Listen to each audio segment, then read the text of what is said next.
All right, Kipsters, this is the second video, and we're going to be continuing to go over mock assessment number 1. So please make sure you have this out. That's what it looks like over there. And we're going to start this video by going through question number 9, as you can see on the bottom right, and we're going to end on question number 15. Okay, so make sure you have this out so you can check some of the blunders that you made. And be sure to participate along with me. All right, here we go. Question number 9. Evaluate the following expression as 50 minus 2 to the third power plus parentheses 3 times 2 close parentheses to the second power equals. This is not a question that we need the answers for, so I'm getting rid of them right there. And I'm going to rewrite the whole expression over here. We're just solving for it, and you just have to simply remember that there is an order in which you solve a numerical expression when there's multiple operations, and it's not going from left to right like you read a book. Okay, why don't you point on the screen where you think we're going to perform our first operation?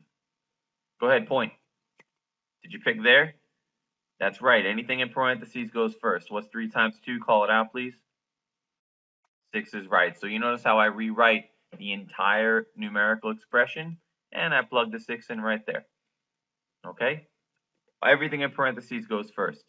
Now the next step after parentheses, as you probably remember, is any exponent. Now these are both exponential expressions here, 2 to the third power and 6 to the second power. It doesn't matter which one you do next. I chose this one there. What is 6 to the second power? Go ahead, call it out. Did you say 12? Good, because 6 to the second power means 6 times 6, which is, call it out, 36 is right. All right, so I rewrote the expression, put my 36 down there. Let's keep going. Point to what goes next. Did you point to this? Don't you dare say that 2 to the third power is 6. 2 to the third power means 2 times 2 times 2. Call it out, please. Sorry for the interruption. Go ahead, call it out. 8 is correct. Okay, 50 minus 8 plus 36. Now, this is the part where a lot of Kipsters get it wrong. Are you supposed to do 50 minus 8 first, or are you supposed to do 8 plus 36 first? The answer is 50 minus 8. When you have adding and subtracting in one line together, you now go from left to right. Okay? 42 plus 36, that's going to get you 78. Let's pull that away. Our answer is right there. Okay, again, most important step would be here. When you're left with only adding and subtracting, you go from left to right.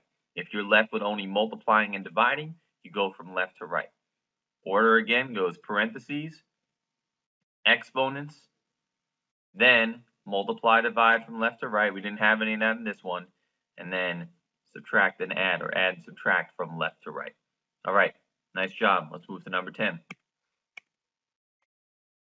The Davis family traveled 32 miles on Tuesday, 50 miles on Wednesday, and 8 miles on Thursday. They can travel 30 miles on 1 gallon of gasoline. How many gallons of gasoline did they use over the 3 days? I don't feel like I need the answers, so I'm covering them up. I'm going to find my key information up here. Those are all the miles that they traveled. And then I see a rate of 30 miles on 1 gallon of gasoline. And they want to know how many gallons of gasoline did they use over the 3 days. Okay, now I'm thinking before we even use this ratio, it might be best just to see how much they traveled altogether. And to do that, we're going to be adding up what happened on Tuesday, Wednesday, and Thursday. If you add all that up quickly, 2 plus 8, call it out, please. Go ahead, 2 plus 8. Yep, that's 10. You keep the 0, bump the 1. 1 plus 4, 1 plus 3 makes 4, plus 5. That'll get you 90 altogether. That's not our answer. 90 miles is how far they traveled over the 3 days. Now we're going to make use of this ratio, so we're going to throw it in a ratio table.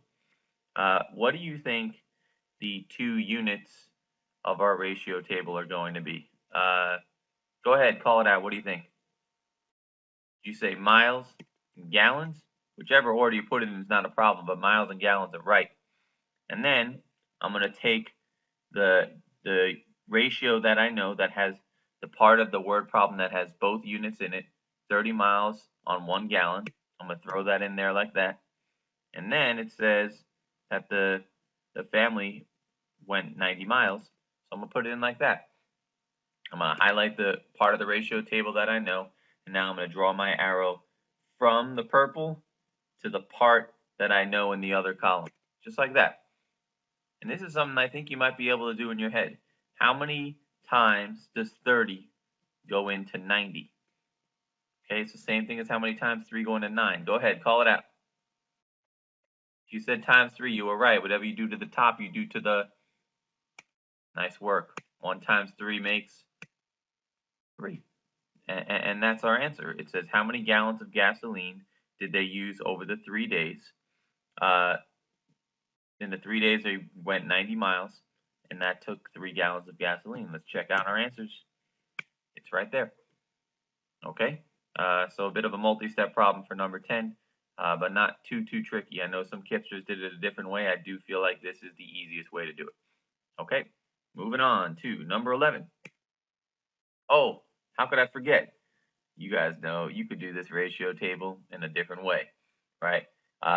I know some of you all are obsessed with circling vertically and highlighting vertically, but you can also highlight horizontally, and I think it's important to remember you can go from the purple to the part that you know, just like you did before, getting from 30 to 1.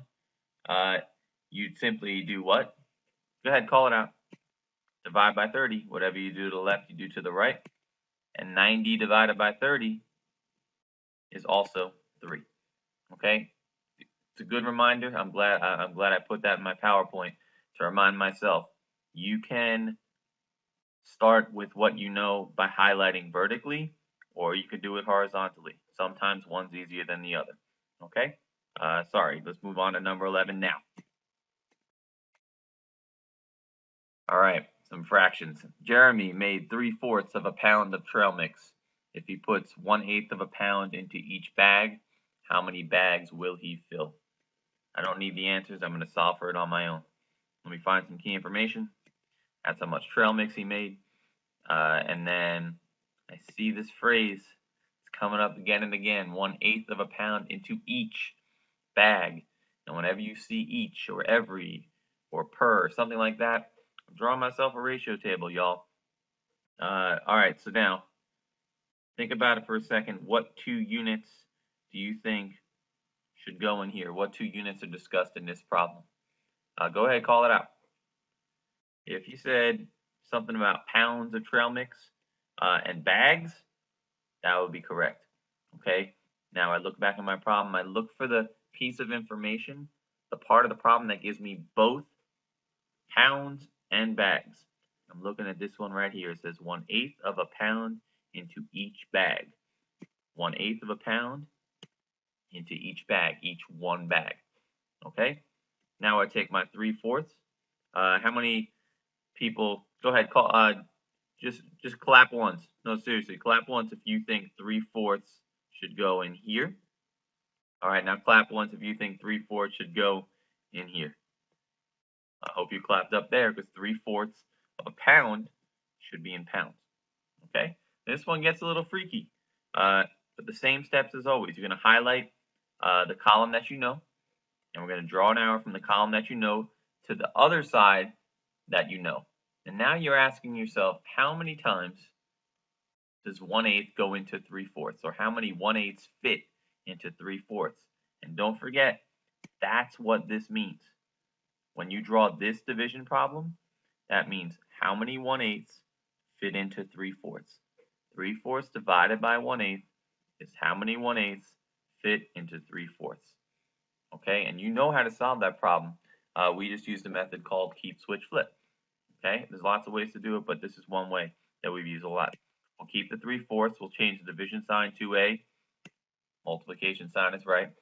The reciprocal of 1/8 would be what? Go ahead, call it out. 8/1. Okay. Now we can shoot.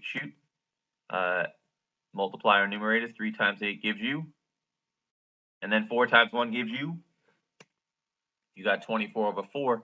And you know that's a big-headed fraction, improper fraction. We can make that into a mixed or whole number just by imagining this, doing it off my back. 24 divided by 4. Call out. What does that give you? It does give you just straight up 6. Okay? Count by 4. Don't pass up 24. It'll give you 6 straight up, which means that we're multiplying by 6.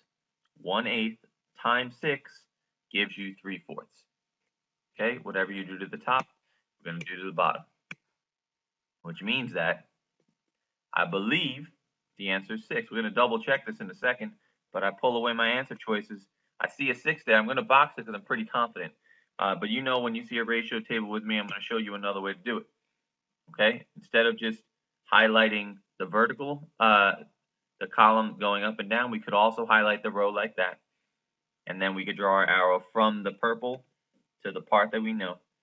How do you get from 1/8 to 1? Now, there's 2 ways to do this, but I was thinking about divided by 1/8, because any number divided by itself gives you 1. So 1/8 divided by 1/8 gives you 1.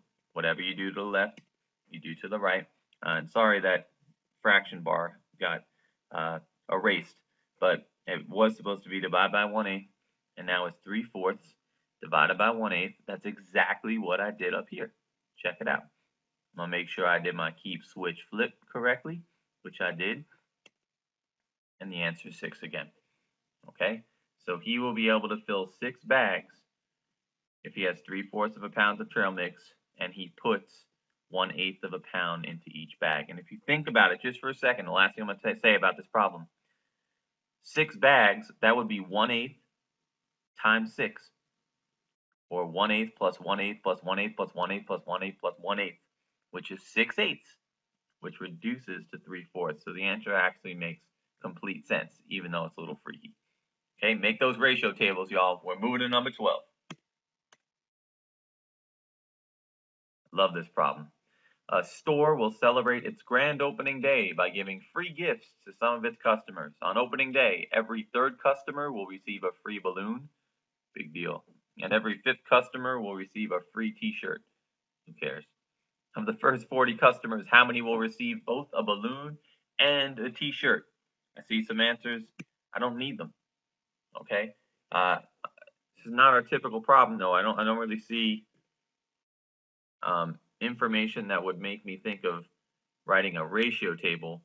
I do see the word every, but usually it goes like, for every 2 people there are blank. I see every 3rd customer will receive a free balloon. All right, let's start with that. Although the question itself is important, let me just focus on this part here. There's a balloon. Every 3rd customer will receive a free balloon. So the 3rd customer is going to get a free balloon. Which is the next customer that would get a free balloon? If the 3rd one gets it, then who would be next? Did you say 6th? You'd be right. And maybe you're noticing a pattern, because if the 3rd person gets a balloon, the 6th person gets a balloon, it's the 9th, the 12th. These are just our multiples of 3. Now, the question said of the first 40 customers. So I'm going to do my multiples of 3 as far as I can all the way out to 40. Go ahead and write those down or call them out. 3rd, 6th, 9th, 12th, 15th customer. How far out are we going? 18th, 21st,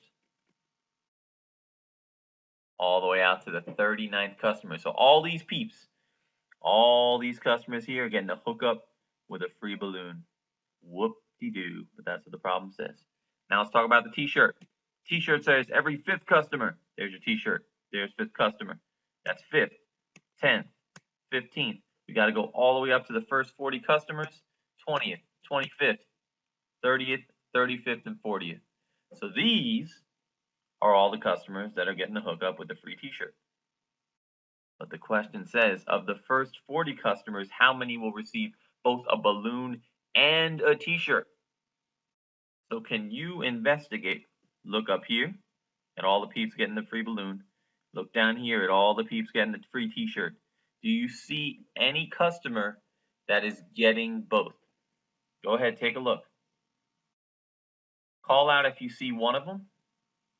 Yeah, did you see this one? The 15th customer, that dude or dudette is getting a balloon and a t-shirt. Do you see another? If you do, call it out. The 30th one as well.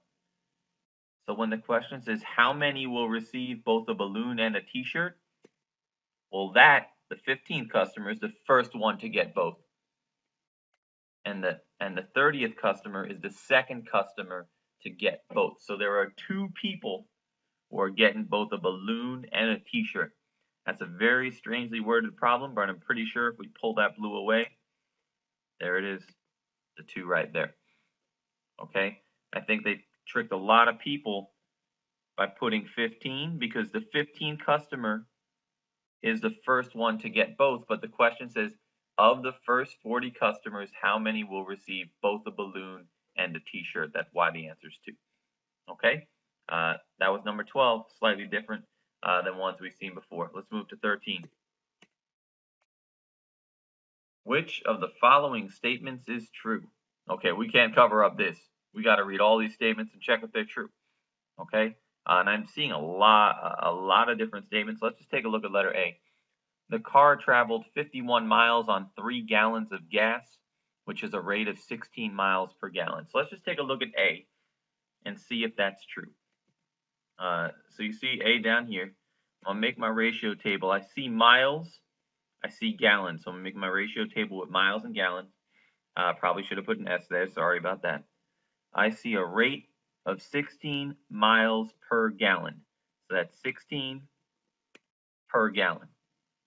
And now I have to see if that's the same as 51 miles on 3 gallons of gas. So I'm going to put 51 miles on 3 gallons of gas. Now all I have to do is check if this is true.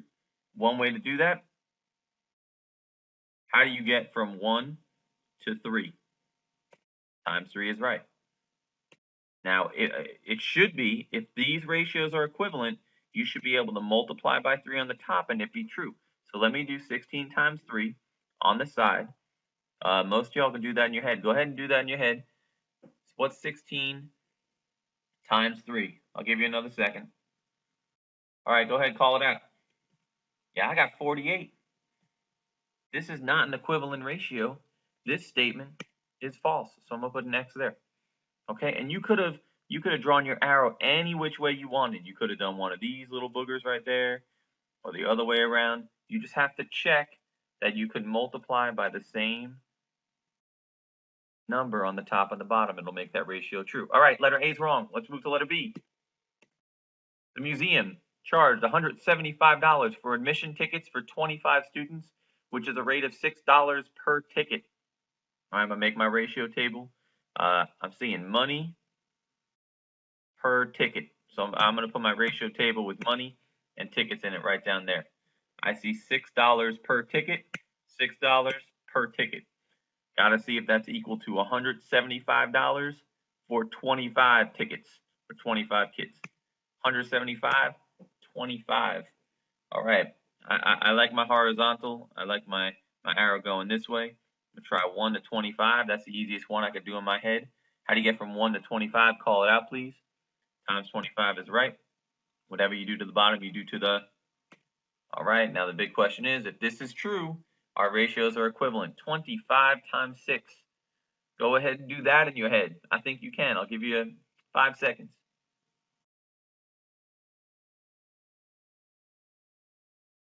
Go ahead, call it out. What'd you get? 150. That's not 175, which means letter B is not true either. I'm gonna try letter C. We gotta maintain some hope here, Kipsters. Here's letter C. The family paid $18 for 6 hamburgers, which is a rate of $12 for every 3 hamburgers. All right, I see dollars, I see burgers, I see a ratio table down there. Dollars, burgers. $12 for every 3 hamburgers. $18 for every 6 hamburgers. Oh, okay. I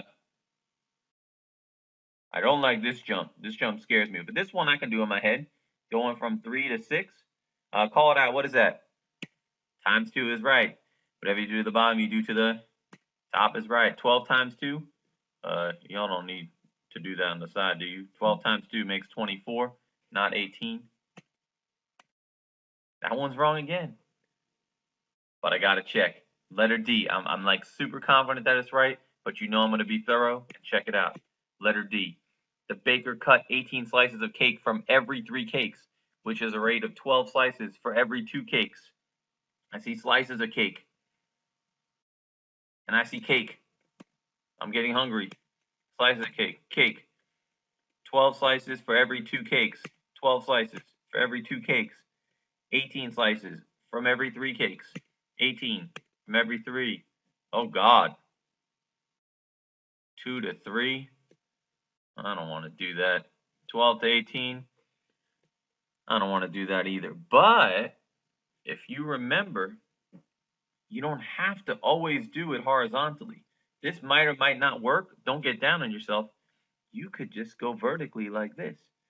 We call that the Adriana, named after a student at Kip Infinity. Go from 12 to 2.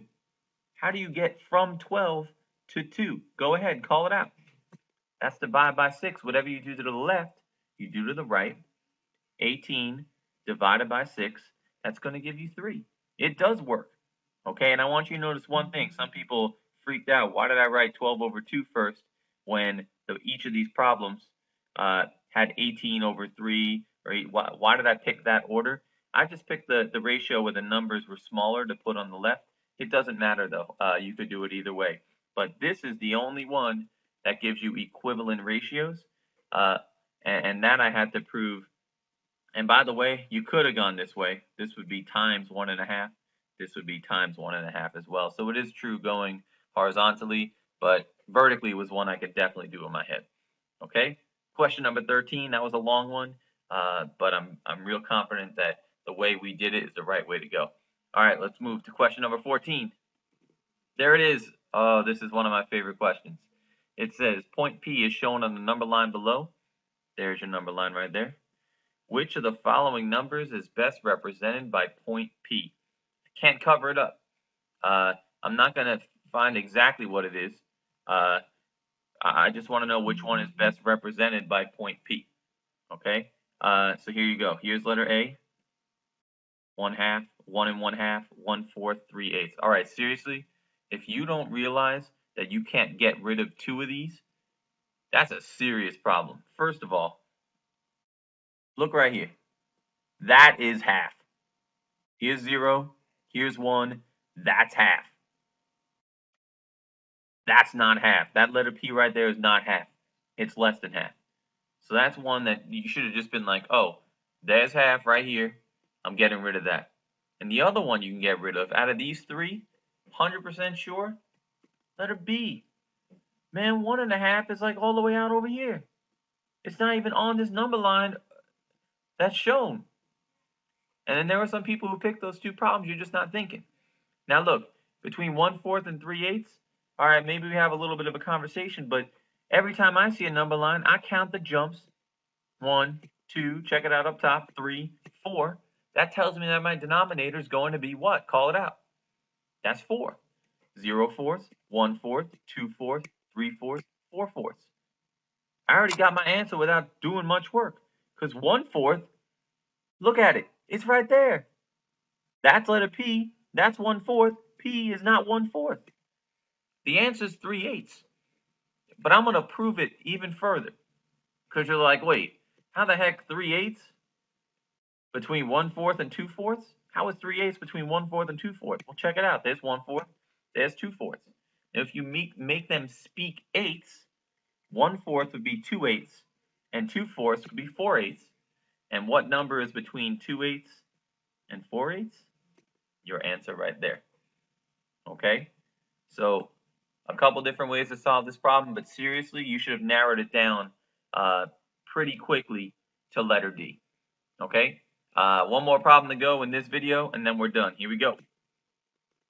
Question number 15. That's a long one. Let's read through it, okay? A construction crew is moving bags of concrete. Each bag weighs the same amount. The graph below shows the relationship between different numbers of bags. and the total weight in pounds of the bag. All right, so here is total weight of the bags. That's a lot. 300, 600, 900. That's a lot of pounds. And here's the number of bags: 5, 10, 15, 20.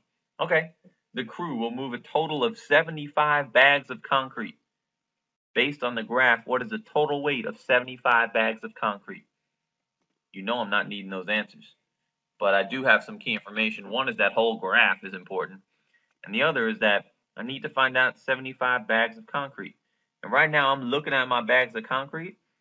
I don't see 75 on here. In fact, the only thing it goes up to is 30. So that's a problem. I mean, I could keep drawing all the way out to wherever. It's going to be far off the graph. That's one strategy you can use.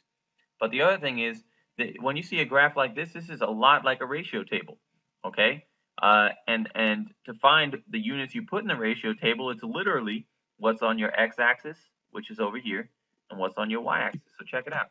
I got number of bags over here, put that there. Total weight of the bags, I'll put that over there, okay? Now you're like, well, wait a second. The only number I see is 75 bags of concrete. That's not true. You have so many choices. Look at these points on the line that you can choose from to put in your first column. And since I'm lazy, I'm just going to pick the first one that I see. It says 5 bags, 300 pounds. So I see 5 bags, weighs 300 pounds. And I'm looking for how much 75 bags is going to weigh. Well, should the 75 go here, or should the 75 go down there? It says 75 bags. Point to it. What do you think? You're right if it goes up there. So now you literally have to ask yourself, first you highlight the column that you know, and then you draw your arrow from the column that you know to the part that you know in the other column. How many times does 5 go into 75? That's just doing this division problem here. That's 75 divided by 5. I'm not going to do all the math for you. I know most of y'all will be able to figure out that the answer is just straight up 15, which means that 5 times 15 gives you 75.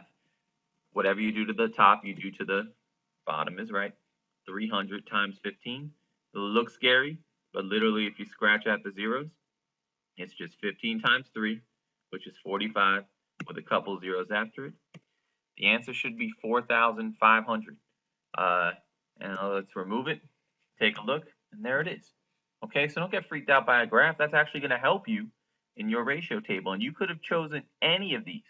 Some super smart kids just chose this one, 25 and 1,500, because then you could just times 3 to get from 25 to 75. Okay?